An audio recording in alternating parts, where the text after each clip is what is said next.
Yeah. Final Destination Bloodline. We just finished watching it. And as you know, I'm Chris Fagan here. We're talking through the movies, and I am with...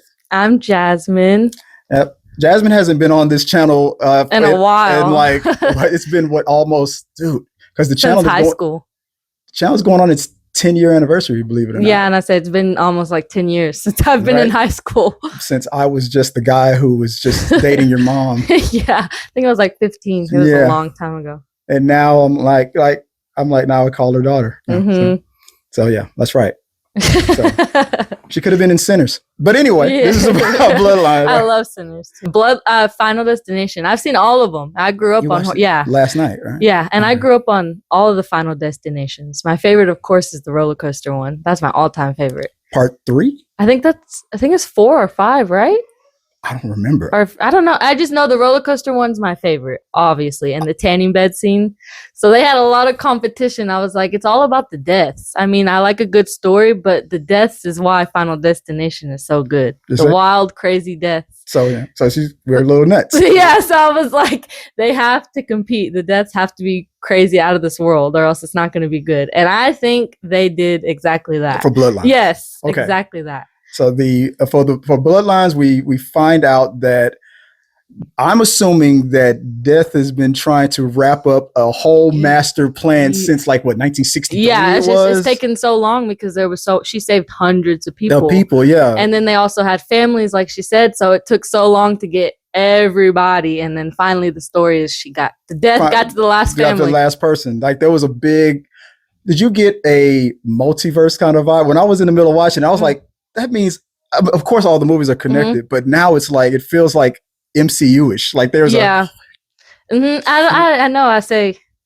don't know. I liked it. I said, it was mainly just the deaths for me. I love a good story too. So I like how they connected it with the grandma and the daughter and how she kind of got the premonitions, and it started with her seeing her grandma's original premonition. The original. I like how it kind of all tied together.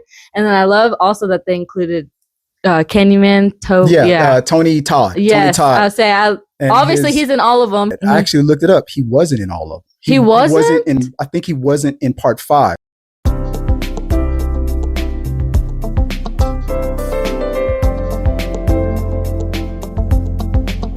So I know he's always been like the he's like, I don't know, the symbol for death in all the scary movies. Right. We finally figured out what or who he is. Oh yes, yes. So not to spoil it, but I'm glad they at least wrapped that up. Yeah, I did. I like that they tied it together and finally show us why he's such a big symbol in the Final Destinations. Did you think, like, from part 1 or part 2, did you think that he was like a demon or Satan? Yes, I thought he was like, what is it called? The death guy with the big old sword hook. What the Grim Reaper. Yes, I thought that was kind of what he was. Death, like Death, he was like Death's gatekeeper, like he could or talk. Maybe he worked for Death. Yes, so I thought that was kind of like what he was, because he always knew everything. And he also had a sinister vibe. Yeah, exactly. And he worked leaned in that Candyman. And he also worked in a morgue. A morgue. So and it was all revealed why. Why does he work there? Why does he act so creepy? Why does like is he Candyman? Like all that stuff. So the deaths were good for you. I thought that the deaths were exciting as well. I'm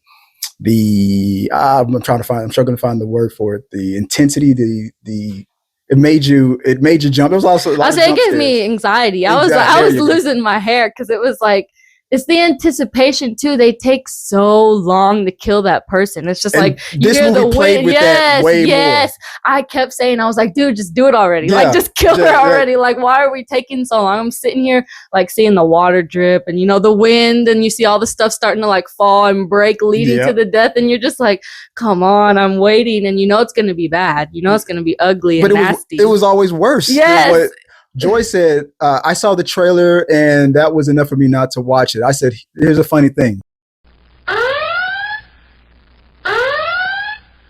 Just a little bit of a spoiler. Everything that you saw, every death that you think you saw in the trailer, did not happen. Yes, I know. I was so surprised. I was like, the trailer actually didn't give away as much as you thought. And I was like so surprised. But it also twists because, the deaths they did show, it was crazy. There were huge surprises. Yeah. So, yeah. They did play with you. I said because I know they had a lot to compete with. There's a lot of Final Destinations, so I know that they were hoping they did good. I think they did good. I did think that. I mean, it's a gory movie, so if you're not gonna like it if you don't like blood and guts, that's for sure. Yeah, because But I love gory movies, so I think it was perfect for that genre.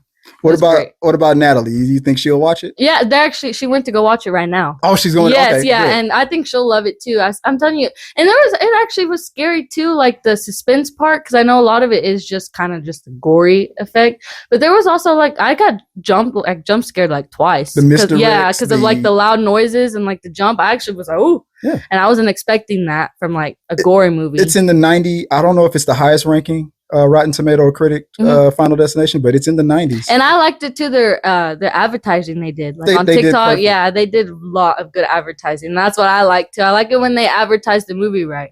They mentioned a lot of the so when Final Destination first came out, one of the things that they always would talk about would be the plane thing. Even though all the other movies had some pretty good opening kills. But the plane was always the main thing. But then when part 2 came out, everybody really focused on the truck. Logs. That became the quintessential thing that people were more afraid of because people have to drive more. Yes, it's something that happens all the time. All the time. So it was like I love the way that they threw Easter eggs in on all the past and what they tied it up. Really good. And there was also a tie for the logs. Spoiler. Exactly. So that's why I'm like they did. I love. They mentioned the plane. They mentioned the road. They mentioned it was a little bit. I mean, the tanning bed in a way. If you think about, I'll just say fire. I think about. I mean, I feel like they played with everything. And they threw it all at everybody. So I think they did perfect. And they also just didn't copy either. Because I wasn't expecting, like, I didn't want to remake either. Right when you think they were going to copy something. Yes. I also don't want to remake. We have enough Final Destinations. So just like keep the storyline, but don't remake it. Because they always, I mean, if you watch all the Final Destinations, everybody always dies. Yeah. That's just the Final Destination ending. Exactly. That's why I also like them, because they're not happy endings. Usually scary movies, like even Conjurings, they have a happy ending. Yeah. And that's what I like about. This is guaranteed a sad ending. It's guaranteed no one's living. Yeah, exactly. Well, that's technically less life. I mean, and so that's what I love about it, because most scary movies, even the scary ones, still have a happy ending. Right. And this one, it just doesn't.